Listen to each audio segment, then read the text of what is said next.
कितना एक्साइटेड हो आप लोग? We are very excited!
बंटवारे के 2-3 साल बाद पाकिस्तान और हिंदुस्तान की हुकूमतों का ख्याल आया कि कैदियों की तरह पागलों का तबादला भी होना चाहिए।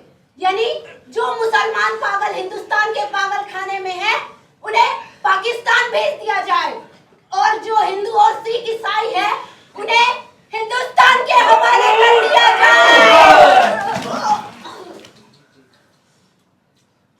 मालूम नहीं ये बात माकूल थी या गैर माकूल। बहरहाल दानिशमंदों के फैसले के मुताबिक इधर उधर ऊंची सतह की कॉन्फ्रेंसें की गई और बिल आखिर पागलों के तबादले के लिए मुकर्रर हुआ। अच्छी तरह छानबीन की गई। जो मुसलमान पागल जिनके लवाहिकीन हिंदुस्तान में थे वो वहीं रहने दिए गए और बाकियों को सरहद पर रवाना कर दिया गया। यहाँ पाकिस्तान में चूंकि करीब करीब तमाम हिंदू सिख जा चुके थे, इसीलिए रखने रखाने का कोई सवाल ही ना पैदा हुआ। जितने भी हिंदू सिख पागल थे सब के सब पुलिस की हिफाजत में बॉर्डर पर पहुंचा दिए गए।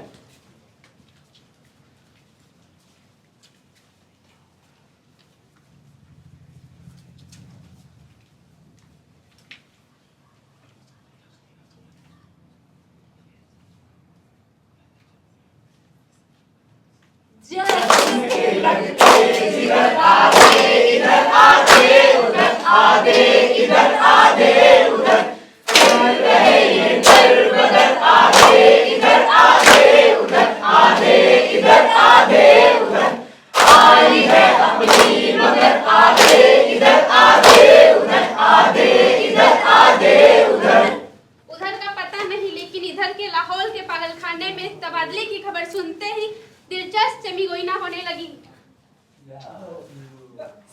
इस तरह एक सिख पागल ने दूसरे सिख पागल से कहा, सरदार जी आप मुझे हिंदुस्तान क्यों भेज रहे? मुझे तो वहां की बोली भी नहीं आती। दूसरा मुस्कुरा कहा, मुझे तो वहां की बोली आती है। हिंदुस्तानी बड़े शैतानी और अकड़ करके फिरते हैं। इतना ही नहीं, एक मुसलमान पागल पाकिस्तान जिंदाबाद का नारा जोर जोर से बुलंद किया, जिंदाबाद, और फर्श पर फिसलकर बेहोश हो गया। बात पागल ऐसे भी थे जो पागल नहीं थे। उनमें आदतें ऐसे कातिलों की थी जिनके रिश्तेदारों ने उन्हें अफसरों के हाथों दे दिलाकर पागल खाने भिजवा दिया था ताकि वो लोग फांसी के फंदे से बच जाए। लेकिन ये लोग खुद को समझते थे कि हिंदुस्तान का बंटवारा क्यों हुआ और ये पाकिस्तान क्या है, लेकिन असलियत में वो लोग भी बेखबर थे। अखबारों से कुछ पता नहीं चलता था। पहरेदार सिपाही जाहिर और अनपढ़ थे। उनकी गुफ्तगू से कोई नतीजा बरामद नहीं कर सकते थे। उनको सिर्फ इतना मालूम था कि एक आदमी मोहम्मद अली है जिसको कायदे आजम कहते हैं, उसने मुसलमानों के लिए एक अलहदा मुल्क बनवाया। ये क्या है, इसके मोहल्ले वो हुआ क्या, इसके मुतालिक वो कुछ नहीं जानते थे। यही वजह थी पाकिस्तान में उन सब पागलों की जिनका दिमाग पूरी तरह माउफ नहीं हुआ था। वो सब इसी मुकदमे में गिरफ्तार थे कि वो हिंदुस्तान में है कि पाकिस्तान में। अगर वो पाकिस्तान में है तो हिंदुस्तान कहाँ है? यदि वो पाकिस्तान में है तो ये कैसे हो सकता है कि कई अरसों पहले यही रहते हुए भी वो हिंदुस्तान में थे?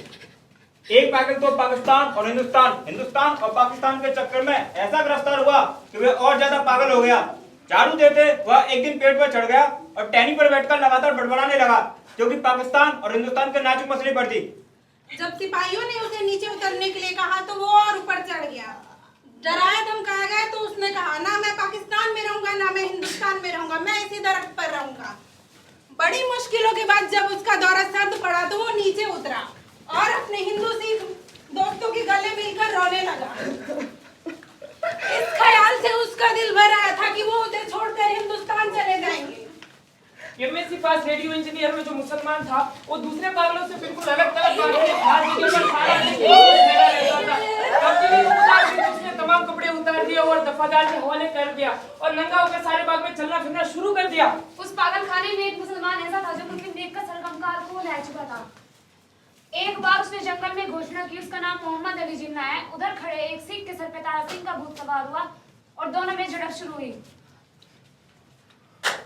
मारो मारो मारो मारो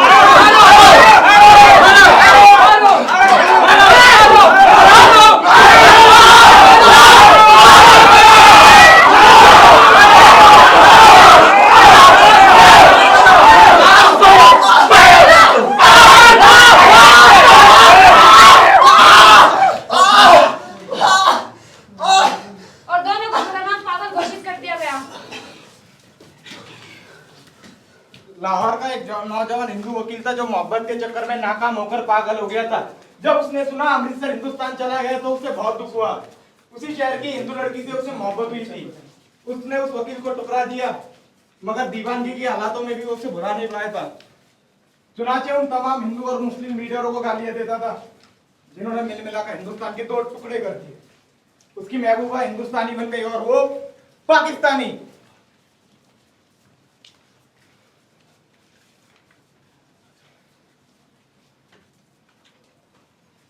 जब तबादले की बातें शुरू हुई तो वकील को कई पागलों ने समझाया कि वो दिल बुरा ना करे, उसे हिंदुस्तान भेज दिया जाएगा, उस हिंदुस्तान जहां उसकी महबूबा रहती है। मगर वो लाहौर छोड़कर नहीं जाना चाहता था। उसका ख्याल था कि अमृतसर में उसकी प्रैक्टिस नहीं चलेगी। हो हो हो हो हो हो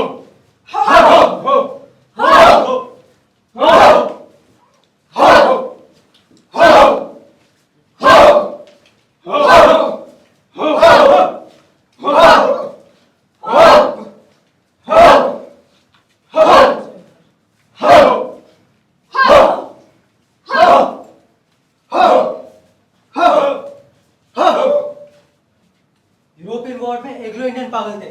जब उनको मालूम हुआ कि हिंदुस्तान को आजाद करके अंग्रेज चले गए तो बड़ा सदमा हुआ। वो चुप चुप के घंटों आपस में साहब मसले पर गुफ्तगू करते रहते कि पागल खाने में उनकी असर किस किस्म की होगी, यूरोपियन वॉर रहेगा या नहीं। ब्रेकफास्ट में उन्हें डबल रोटी की बजाय प्लेटिन की चपाती में जहर मार तो नहीं करनी पड़ेगी। हर वक्त खड़ा होने के कारण उसके पाँव सूज गए और उसकी पिंडलियां भी फूलने लग गई। इतना दर्द होने के बावजूद वो रुका नहीं, आराम नहीं किया। जब उसे पाकिस्तान और हिंदुस्तान में गुफ्तगू होती और उससे पूछते इस बात पर उसका क्या ख्याल है, तो वो कहता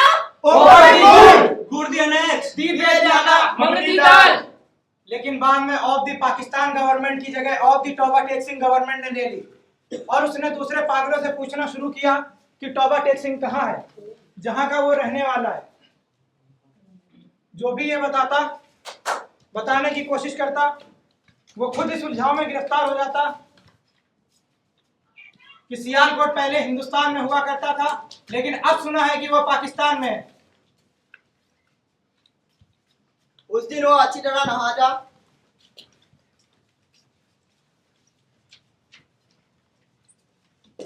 और बदन पर साबुन खींचा, सर में तेल लगाकर कंघा कटा।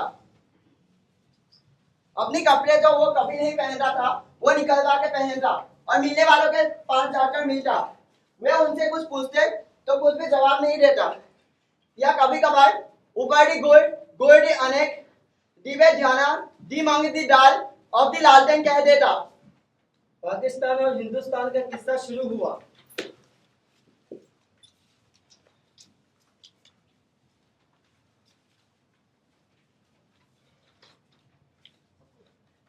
तो उसने दूसरे पागलों से पूछना शुरू किया कि टोबर टैक्सिंग कहाँ है। पगड़ी लंबी मूछें थी और कद इतना बड़ा, देखा है कहाँ है? नहीं देखा। पगड़ी और लंबी लंबी मूछें, देखा है कहाँ है? भाई साहब पगड़ी थी और लंबी लंबी मूछें थी और कद इतना लंबा, देखा है कहाँ है?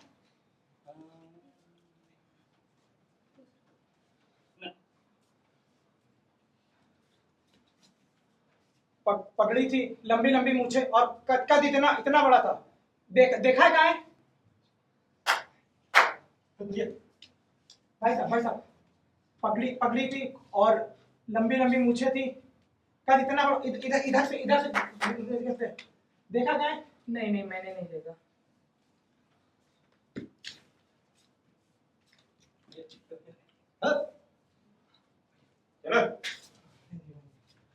जब इसका जवाब नहीं मिला तो उसकी क्रोध दिन ब दिन बढ़ती गई। अब मुलाकात भी नहीं आती थी। पहले तो उसे अपने आप पता चल जाता था कि कौन उससे मिलने आ रहा है, जैसे अब उसके दिल की आवाज बंद हो गई थी जो उसकी आमद को खबर दे दिया करती थी। पागल खाने में एक पागल ऐसा था जो खुद को खुदा कहता था।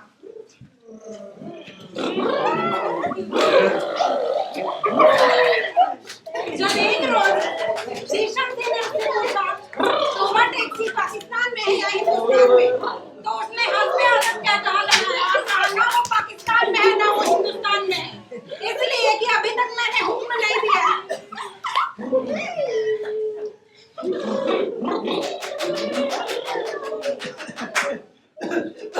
पागलों को नारियों से निकालना और उन्हें अफसरों के हवाले करना बड़ा ही कठिन काम था। बात तो निकलते ही नहीं थे और जो निकलने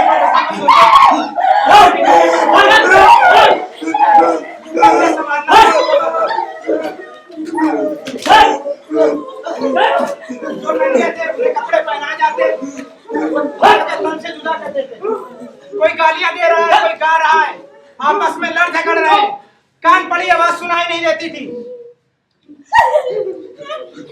और तो शोर और गागा ही अलग था। ठंड इतनी की दांत से दांत पड़ रहे थे।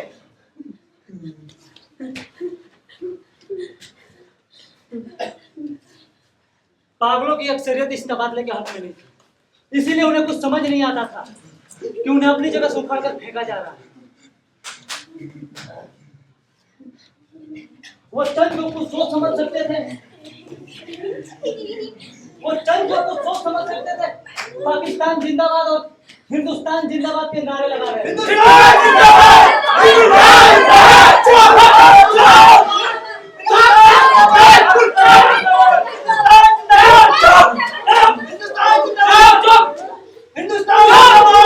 बिल्कुल चुप, कोई नहीं बोलेगा। चुप, बिल्कुल चुप।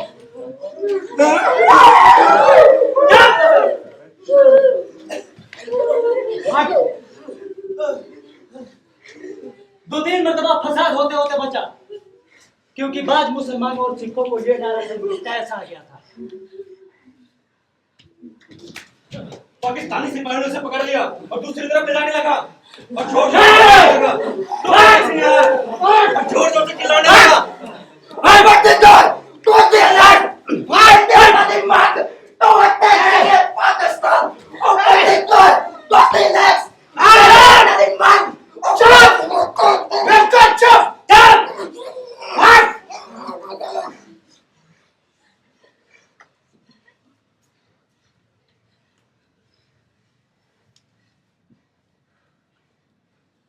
उसे बहुत समझाया गया कि देखो तोबा टैक्सी हिंदुस्तान चला गया है, अगर नहीं गया तो उसे फौरन वहां भेज दिया जाए, मगर वो नहीं माना और वो चलने लगा। टिकट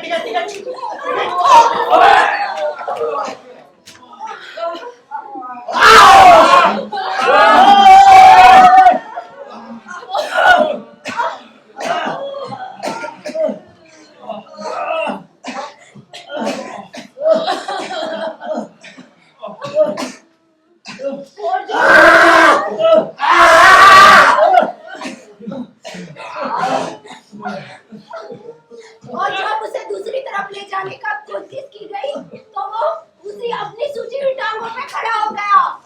ऐसा लग रहा था मानो जैसे कोई ताकत उसे क्योंकि आदमी डेजर्ट था इसीलिए उसके साथ कोई जबरदस्ती नहीं की गई, उसे वहां छोड़ दिया गया, बाकी तबादले का काम चलता रहा।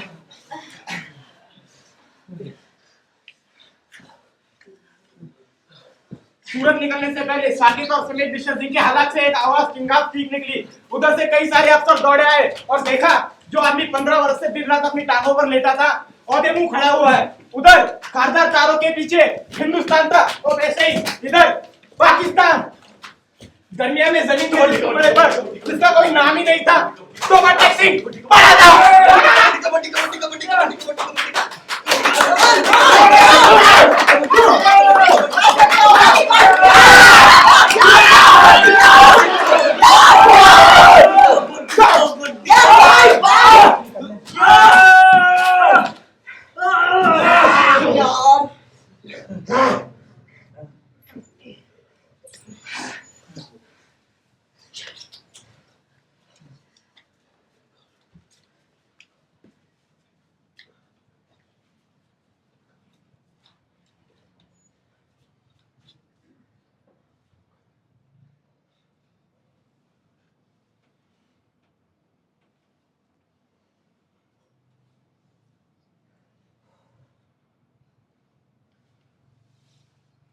आपसे उम्मीद तो कर सकती हूँ कि आपको हमारे तीनों नाटक अत्यंत ही पसंद आए होंगे। आपकी तालियों ने बता जो दिया। अब हम सभी आपको अपना परिचय देंगे। मैं काजल, मैं यूपी से हूँ और मैं 19 साल की हूँ। धन्यवाद।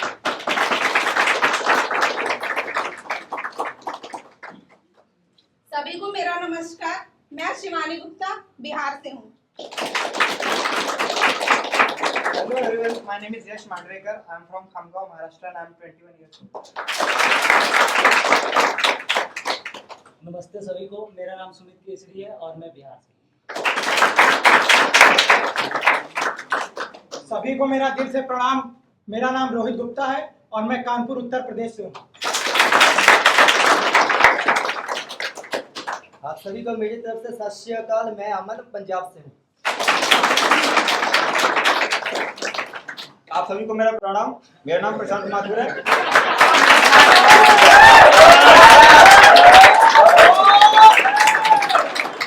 Hello everybody, myself Rohan Rathod and I am from Karnataka and my age is 18. नमस्ते, मेरा नाम दीपक यादव है और मैं बिहार से हूँ। नमस्ते सभी को, मेरा नाम विशाल राजौरिया और मैं दिल्ली से हूँ। हेलो एवरीवन, मेरा नाम शिवराव, मैं आगरा से हूँ। नमस्ते, मेरा नाम जहाना है, मैं बिहार से हूँ। नमस्ते, मेरा नाम दीक्षा मेश्राम है, मैं बालाघाट जिले से हूँ।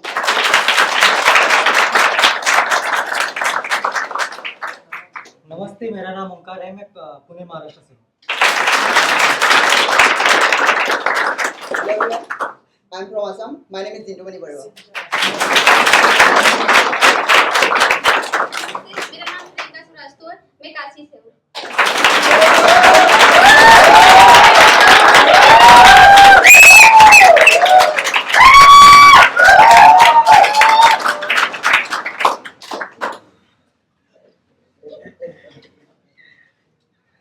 हमारे ये तीनों नाटक हमारे लेट्स एक्ट की तरफ से थे।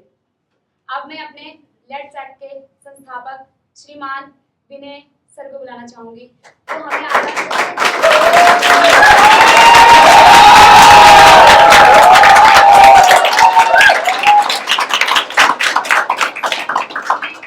संबोधित करेंगे। इन्होंने हमें उत्साहित किया।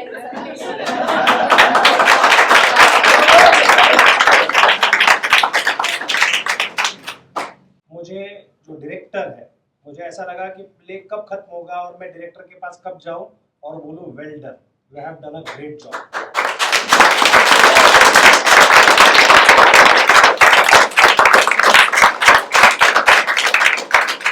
क्योंकि उस कहानी को जिस तरीके से प्रेजेंट किया गया, पूरे शरीर को यूज करके, बॉडी के जेस्चर पोस्चर को यूज करके, साथ साथ नरेशन भी चल रहा था, वो थोड़ा सा यूनिक था, वो थोड़ा सा डिफरेंट था। और जो बनी बनाई चीज़ें जो है आर्ट में, वो तोड़ के हम जब कुछ यूनिक बनाते हैं, वो ज़्यादा मतलब वहाँ लगता है कि ये पर्सपेक्टिव से किसी ने सोचा नहीं था कि इस चीज़ को ऐसा किया जाएगा। जैसे हमारे बीच में सिंगर भी है, तो एक गाना किशोर दा भी गाते हैं, रफ़ी साहब भी गाते हैं, लेकिन किशोर दा अपने हिसाब से गाते हैं, कुछ अदाएँ, हरकत है ना, जो भी चीज़ें हैं, रफ़ी साहब अपने हिसाब से गाते हैं, दोनों में ब्यूटी वही होती है। तो उस तरीके से ये जो हुआ, ये लास्ट प्ले भी मुझे बहुत पसंद आया। तो मेरे ज़्यादातर स्टूडेंट्स यहाँ बैठे हैं, तो आराम नगर में हम हैं तो बहुत सारे कास्टिंग डायरेक्टर्स आते हैं, आपको पता भी नहीं चलेगा, बैठ के वो आर्टिस्ट को नोटिस करते हैं और नोटिस करके फिर बाद में स्वरूपा मैम को या मुझे कॉल आता है कि वो जो लड़का था वो कौन था, वो लड़की कौन थी, कुछ रहेगा तो डेफिनेटली उसका ऑडिशन या इंट्रो हम लोगों को भेज दीजिए। ओके, सो ये थी तीनों प्ले के बारे में फीडबैक। सभी नए आर्टिस्ट हैं, पहली बार स्टेज पर आए हैं। कुछ लोग जिन्होंने पहले कुछ किया होगा, उनका एक्टिंग देख के आपको पता चली गया होगा कि इनमें थोड़ा बहुत अनुभव दिख रहा है। ये सभी जो स्टूडेंट्स हैं, इनके लिए हम नए नए प्लेस करते हैं, नए नए डायरेक्टर्स को इनवाइट करते हैं, जो नए लोग हैं उनके लिए बता रहा हूँ। और इस प्ले के लिए जो हमने इनवाइट किया था वो था हीरा सिंह जी को। तो NSD से उन्होंने 1 साल का कोर्स किया है, कोर्स कौन सा है मुझे पता नहीं, बट थिएटर से हाँ, ये मतलब 3 साल का मुझे पता है, 1 ईयर का भी है, 3 मंथ का भी, बहुत सारे हैं। सो थिएटर से जुड़े हैं, एक्टिंग से जुड़े हैं एंड बहुत हार्ड वर्किंग है, अपने काम से रिलेटेड बहुत पैशनेट है।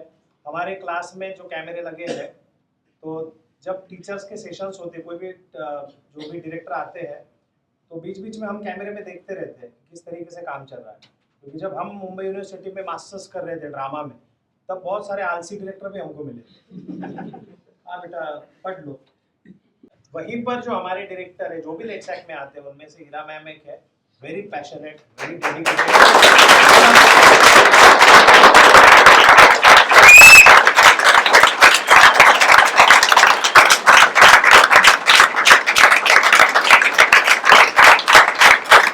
लास्ट में उन्होंने झगड़ा करके 3-4 दिन बढ़ा लिए कि सर अभी 4-5 घंटे नहीं, मुझे फुल डे चाहिए क्योंकि मुझे और काम करना है।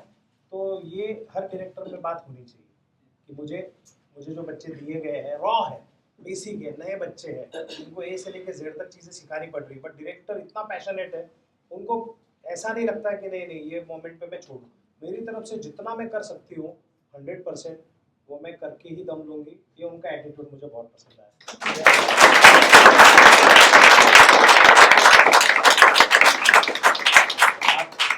अभी मुंबई आई थी तो I was also looking for कि मैं अपनी एक्टिंग कैसे इम्प्रूव करूं, so that's why I work hard and I got it. And मैं जो सीखी हूँ, मुझे पता है यहाँ पे बहुत सारे लोग हैं जो जिन्हें पता ही नहीं है शुरुआत कहाँ करना है।